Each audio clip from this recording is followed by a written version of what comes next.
귀신의 공격으로 영적 피해, 영적 손상을 입어 영역의 고통을 당하기도 합니다라는 제목으로 말씀을 전합니다.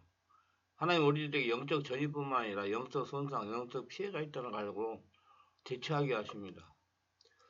영적인 치유 사역을 하다 보면 영적 전이뿐만 아니라 영적 손상도 있다는 것을 알게 되실 것입니다.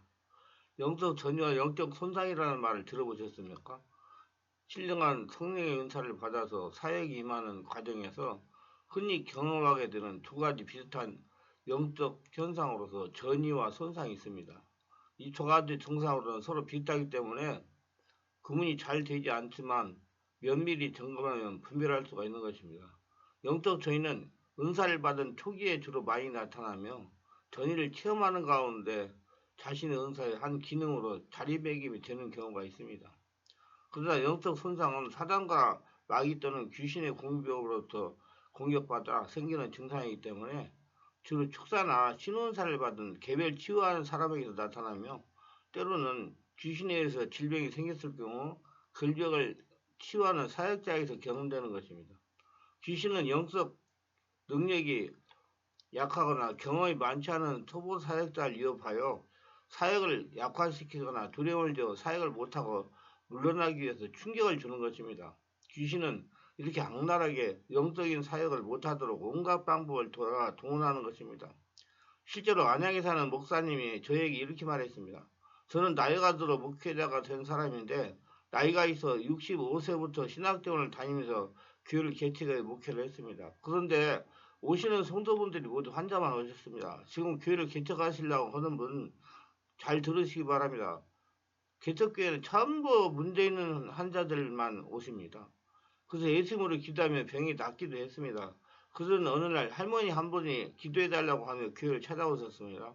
그래서 머리에 손을 얹고 예수님으로 병원의 질병은 떠나가서 했더니 이 할머니가 막 울더랍니다. 야 이놈아 내 놈 때문에 내가 나가야 된다. 야 이놈아 내 놈 때문에 내가 나가야 된다며 우시는데 등골이 오싹하고 등에서 찬물이 줄줄 흐르는데 도저히 두려워서 사역을 할 수가 없더랍니다. 그런 일이 있은 다음부터 두렵고 불안하여 기도도 못하고 사역도 하지 못했다고 합니다. 이것이 바로 성적 손상입니다. 이분은 아직 성령으로 장악당하지 못하고 성령 충만하지 못해요. 귀신으로부터 영적 손상을 당한 것입니다. 이분은 내면을 치유받고 축사를 받아야 됩니다. 여러분도 만약에 이런 경험이 있었다면 내면을 치유받고 성령으로 세례받고 귀신 축사를 받으시기 바랍니다. 첫째, 영적 손상의 경우는 이렇습니다. 영육치유를 행하는 사역자나 축사를 행하는 사역자는 환자의 상태에 대한 지식이 많을수록 영적 전이를 경험하게 됩니다. 환자가 앓고 있는 질병의 정도나 또는 아직 환자가 질병을 제대로 깨닫지 못하고 있는 경우에 또는 사역자가 어느 곳에 손을 얹어야 할 것인지 깨닫게 하기 위하여 그리고 자신이 감당할 수 있는 문제인지 가늠하게 하기 위하여 성령께서 환자의 고통을 사역자에게 전이시켜 느끼게 하는 것입니다.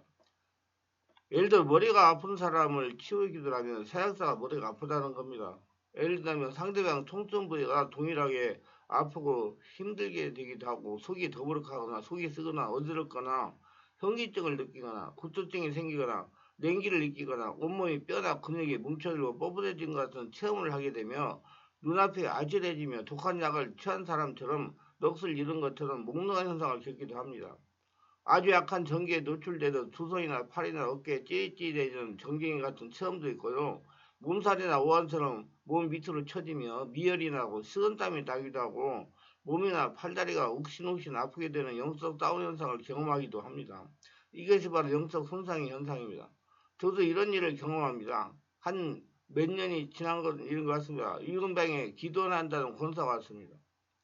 그래서 권사를 나오라고 해서 기도하려 하니까 제 머리가 많이 아팠습니다. 기도를 해주고 상당한 기간 동안 제가 깊은 온몸 기도를 해서 해결했습니다. 또 치유사역 초기에 이런 경우가 있었습니다. 처음 오는 사람이 많을 경우에 첫 시간에 집회를 인정하기가 영적인 힘이 버거워지다가 2시간 정도 지나면 장악이 되는 경우가 있습니다. 좌우지간 치유사역사는 성령 충만한 가운데 사역을 해야 됩니다. 그래서 성령께서 앞서시면서 성령치유 사역과 귀신을 축사하게 하시는 것입니다. 그래서 성령치유 사역이나 귀신 축사는 뭐 전적으로 성령께서 하시는 일이니까 여러분 사역자 하실 분들은 여러 가지 영적인 진리들을 깨닫고 성령 역사를 잘 알고 성령 역사를 따라가시는 사역자가 되시기 바랍니다. 그래야 영적 손상, 영적 피해를 당하지 않습니다. 그래야 사역자에게 피해가 생기지 않는 겁니다. 사역자는 부단하게 자신의 영성과 관심에 힘을 써야 됩니다. 체력도 잘 보강을 해야 되고요. 만약에 환자가 영적으로 강하여 귀신이 축사하지 않을 경우는 성령으로 완전히 장악한 다음에 축사를 하도록 해야 됩니다. 자꾸 급하게 생각하지 마세요. 급하다고 되는 거 아니에요. 그 사람이 그 환자가 영적으로 잘하는 만큼씩 그 하늘나라가 되기 때문에 귀신이 떠나가는 겁니다. 사역자가 완력을 해가지고 떠나보내고 떠나가는 게 아니에요. 그러니 급하지 마세요. 자기만 당해요. 어느 정도 시간이 경과돼가지고 성령의 지배가 돼야 됩니다. 절대로 영적인 사역은 급하게 되지 않습니다. 하나님의 시간표를 따라야 돼요. 치유받으러 다니는 성도들도 이제 말고 사역자에게 조급하게 안수기도만 받으려고 하지 말아야 됩니다. 자기가 기도하려고 노력해야 돼요. 성령 역사를 따라가지 않으면 귀신의 영향으로 사역자가 고통을 당합니다. 실제로 어느 여목사님은 류마티스 관절염 말려면 환자를 기도해 줬는데 자신이 류마티스 관절염에 걸려서 손가락이 틀어졌다는 분을 제가 치유해 준 경험도 있습니다. 또 제가 시화에서 목회할 때 어느 권사님이 벌침을 배우겠다고 해서 제가 저에게 와서 영성훈련을 받으면 신혼사가 나타나니 신혼사를 가지고 전도하라고 했더니 그 권사님이 하시는 말이 저 신혼사 받지 않을래요. 전에 우리 교회 목사님이 신혼사가 있어서 환자를 자주 기도해 주었는데 기도해 주고 나면 환자는 병이 났는데 자신은 아파서 며칠씩 고생하는 걸 보았습니다. 저는 그런 고생하기 싫으니까 신혼사 받지 않겠습니다. 이런 경우 환자의 고통이 고스란히 사역자가 전달되어 오는 것입니다. 자신이 감당할 수준이 아닌 문제를 다루고자면 문제가 해결되지 않을 뿐만 아니라 자신도 피해를 입게 되는 것입니다. 영적 전이의 현상은 사람마다 상황마다 다를 수가 있습니다. 환자를 접촉하기 전엔 중보기도 단계에서도 경험할 수 있으며 환자를 직접 대하고 사역을 행할 때 느낄 수 있으며 사역을 마치고 기관 후에 나타날 수도 있습니다. 현장에서는 전혀 느끼지 못했던 걸 집에 돌아온 후에 서서히 증상을 느끼기 시작하여 힘이 빠지고 통증이 일어나기도 합니다. 이런 경우 대부분 잠깐 경험하게 되지만 경우에 따른 몇 시간 또는 며칠이 될 수도 있습니다. 그러나 이런 경우는 예외적이며 대부분 기도하면 사라지게 됩니다. 자꾸자꾸 기도해가지고 성령 충만을 받으려고 노력해야 돼요. 자기의 육체의 체력도 관리를 잘해야 되고 성령으로 인도받지 못하고 성령이 보증해주지 않는 이런 영적인 사역은 자신이 지니고 하는 체력과 영력을 소진하게 되는 소모성 사역입니다. 성령이 보증하여 주지 않는다는 증거입니다. 그럼 사역자는 충분히 기도를 무장해야 됩니다. 저는 초기에 사역할 때는 막 하루에 끝나고 나서 몇 시간씩 기도를 했어요. 이런 증상을 자주 경험하되 치유하지 않고 그냥 방치하면 일부 사역자에게는 악한 기운이 고정되어가지고 탈진으로 찾아올 수도 있어요. 영적 사역은 영적 분별을 몸으로 느껴야만 하기 때문에 환자의 질병 정도에 가늠하기 위한 인식 수단으로 사역자의 영적 전해 현상이 환자의 분별을 기능이 됩니다. 이런 기능을 갖추는 사람은 치유 사역자이며 능력 전도자에게는 전혀 찾아볼 수 없는 기능이기도 합니다. 일병 성령 지식의 말씀은 사람이다. 다시 한번 말씀드리면 자신에게 강하게 고통이 찾아오는 경우는 영적으로 강하게 눌린 상태이므로 말씀과 영의 찬양과 깊은 기도로 치유를 받아야 됩니다. 그리고 계속 성령의 깊은 지배 임재 온몸 기도로 완전히 심령이 장악된 다음에 사역을 하시기 바랍니다. 성령 사역은 급하게 인간의 욕심으로 사역하면 안 됩니다. 대규모 군중 집회에서 치유 역사를 일으키는 전도자에 있어서 이런 영적 전해 현상은 사실은 필요하지 않습니다. 이 기능은 1:1 치료하는 전인치료에 주어지는 성령의 지식 말씀의 한 부분이기도 합니다. 그러나 지식 말씀은 환자를 치유할 때 나타나는 현상이지 치유가 끝난 다음에 나타나는 현상은 아니라는 것을 아셔야 됩니다. 사역이 끝난 다음에 나타나는 현상은 영적 손상으로 나타나는 현상이니 치유하고 사역자 자신의 영성관리, 체력관리를 잘해야 됩니다. 이런 영적 전이와 비슷한 영적 손상은 귀신의 공격에 의해서 영적 능력이 급격히 소진되었을 경우 나타나게 되며 또 체력이 떨어졌을 때 나타나게 되며 간혹 충분한 기도와 성령 역사 없이 인간적인 욕심으로 혼적인 사역을 행한 결과 영적 능력이 상당히 소진되어 버리기 때문에 나타나는 겁니다. 저는 이렇게 사역을 하다가 체력과 영력이 소진되어 사역을 못하는 목회자를 많이 취해본 경험이 있습니다. 이런 분들이 공통적인 특징이 목회를 할 수 없을 정도로 탈진을 경험한다는 것입니다. 이거 세상 방법으로 해결 안 돼요. 보강을 해야 돼. 체력도 보강해야 되고 영역도 보강해야 되고. 영적 탈진은 과도하게 능력을 소모했거나 자신이 감당하기에 벅찬 귀신으로부터 충격을 받았을 때 나타납니다. 마귀 귀신이 지배하는 공격을 받게 되면 영적 탈진이 일어나 영적인 일에 시들해지거나 무기력해져서 무덤덤한 신앙생활을 하게 되는 경우가 있습니다. 근데 이런 영적 전에 피해를 당했다고 해가지고 영적 사회를 안 하면 여러분 목회자로서 찜을 받을 수가 없어요. 그것도 한 훈련의 과정이기 때문에 그걸 자기가 성령의 은혜로 잘 극복하고 통과해야만 영적 사역 하나님의 일꾼으로 쓰임 받을 수가 있습니다. 참고하시기 바랍니다. 성령 충만이 사라지고 육신적으로 신앙생활을 해야 되기 때문에 교리적이고 형식적인 신앙생활에 빠지게 됩니다. 그리고 기도가 되지 않고 몸이 이곳저곳 아프기도 하고 심하고 피곤하기도 합니다. 짜증이 심해지고 혈기가 달고 분노가 나오기도 해요. 이것이 일반적인 성도가 경험이 부족한 사역자들이 경험하게 되는 영적 탈진 현상입니다.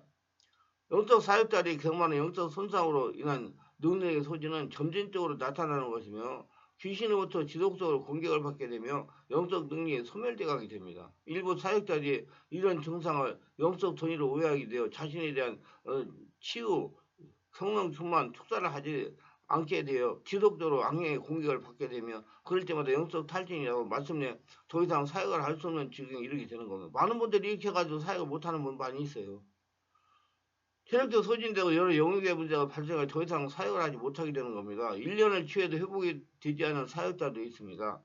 귀신에 의해서 발생한 질병이나 문제를 다룰 때는 반드시 악령으로부터 공격을 받게 됩니다. 그러나 경험이 부족하거나 이에 대한 지식이 부족한 사역자의 경우 단순한 질병이나 문제로만 여기고 주님이 주신 영적인 권능으로 축사를 제대로 하지 못하고 성령께서 치유하시거나 해주시면 간과는 치유해 주시옵소서 하는 나약한 기도를 하게 됩니다. 이런 경우에도 치유가 일어나고 문제가 해결될 수 있지만은 사역자는 자신도 모르는 사이에 귀신으로부터 심각한 영의 훼손을 받게 되는 것입니다. 영적 손상을 받게 되면 육신적으로 힘이 빠지고 쑤시고 아파서 환자처럼 눕게 되거나 머리가 어지럽고 메스꺼우며 정신이 혼미해지고 힘이 빠져 행동할 수 없게 됩니다. 몸이 매를 맞으며 쑤시고 이곳저곳 아프면 머리가 어지러운 현기증상이 시달리게 되며 이미영상이 나타나 정신을 차릴 수가 없습니다. 때로는 정신이 맑아져 잠을 잘 수 없게 되어 불면증에 시달리기도 합니다. 환상이 보이고 환청이 들리며 육신이 고단해서 신음소리를 내기도 합니다. 이런 육신적 고통은 단순히 영적 전염만 이해한다면 문제가 생길 수가 있습니다. 왜냐하면 축사를 받은 후에 나타난 증상과 비슷하기 때문에 속기 쉽습니다. 여러분 우리 교회 와가지고 성령으로 세례받고 자기 안에 있는 영적인 존재들을 떠나보내고 나서 며칠씩 이렇게 몸살하는 경우가 있어요. 그거는 수술하고 난 다음에 후유증 생기는 똑같은 거니까 계속 마음으로 기도하면 없어지는데 이 축사 사역자도 이렇게 고통을 당할 수가 있다는 얘기입니다. 일반적으로 축사를 받으면 며칠 동안 힘이 없는 경우가 많습니다. 그래서 특히 축사사에서 영적 능력을 가늠하는 것이 중요합니다. 저는 어떻게 하냐. 그 산자를 계속 성령 충만하게 본인이 기도하게 해가지고 어느 정도 성령이 충만해서 사강이 되면 그때 사역을 해줍니다. 그러면 저한테는 문제가 하나도 안 생깁니다. 저는 굉장히 편안하게 사역을 해요. 많이 해봤기 때문에 25년 동안 교회를 사역을 했어요. 그것도 매 일마다 자신이 감당할 수 있는 악령의 수준이 있는 것입니다. 성령이 앞서게 하시기 바라야 됩니다.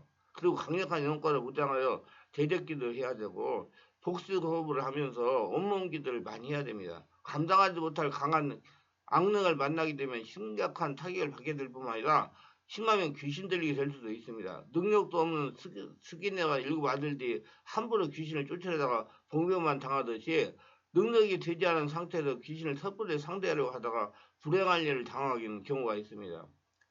귀신들 성례를 불쌍히 여기고 믿음으로 귀신을 쫓아내는 사모와 귀신들이 고생한 경우도 있습니다. 모두 자기 관리를 잘하면서 성령으로 충만하면서 온몸기도 깊이 오래하면서 성령 충만한 가운데 사역을 하시길 바랍니다. 기도합니다. 오늘도 저희 설교를 끝까지 들어주신 분들을 축복하옵소서. 특별하게 구독, 좋아요, 알림 설정, 후원하시는 분들을 기억하시고 성령을 세례받고 영안이라서 영적인 세계를 보면서 더러운 귀신들을 잘 알고 귀신에게 영적 피해를 당하지 않으면서 하나님 나라 보물이 되어 평생 하나님과 동행하는 하나님의 축복을 거둬들이며 살아가게 하옵소서. 예수님의 이름으로 기도드립니다. 아멘.